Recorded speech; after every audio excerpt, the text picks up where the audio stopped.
అయోధ్య పాదయాత్రలో భాగంగా మేము మధ్యప్రదేశ్ దాటి ఉత్తరప్రదేశ్లో అడుగుపెట్టే సమయంలో మధ్యలో మేము ఫుడ్ ప్రిపేర్ చేసుకోవడం జరిగింది ఫారెస్ట్ దాటిన తర్వాత.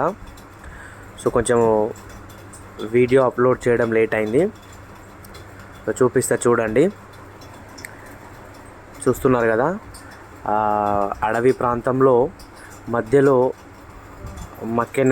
మక్కంకులు ఉడకబెట్టి కాసి అమ్మే ప్లేస్లో మేము ఆగి ఫుడ్ ప్రిపేర్ చేసుకోవడం జరిగింది.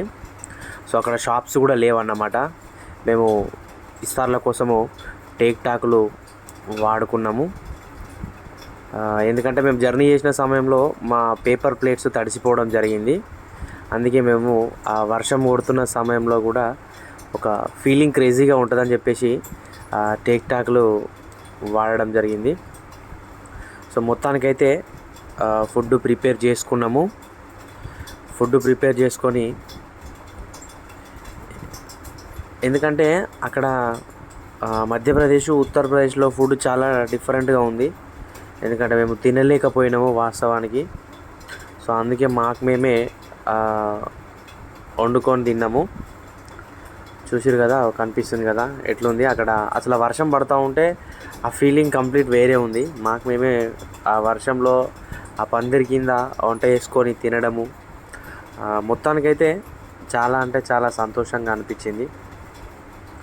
చూసిరు కదా, ఆ ఇస్తార్లు ఎందుకు వేసుకున్నాము అంటే అవి తడిసిపోయి ఉండే, అందుకోసం అని చెప్పేసి మేము అది వేసుకోవడం జరిగింది. ఆ టేక్టాక్ల పైన ఇస్తార్ వేసుకోవడం జరిగింది.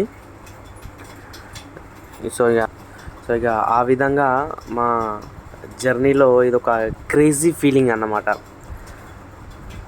చూసారు కదా, మన జంగం శ్రీనివాస్ సార్ గారు. మేమైతే ఇస్తార్ పెట్టుకున్నాం కానీ శ్రీనివాస్ సార్ ఇస్తార్ కూడా పెట్టుకోలేదు. సో మన నిజామాబాద్ టింకు భాయ్, మన అక్షయ్ భాయ్ని చూడండి. అదో మన అక్షయ్ భాయ్, టింకు భాయ్, సురేష్ భాయ్, శ్రీనివాస్ సార్. మొత్తానికి చాలా అంటే చాలా క్రేజీ ఫీలింగ్. ఇంకా ఇలాంటి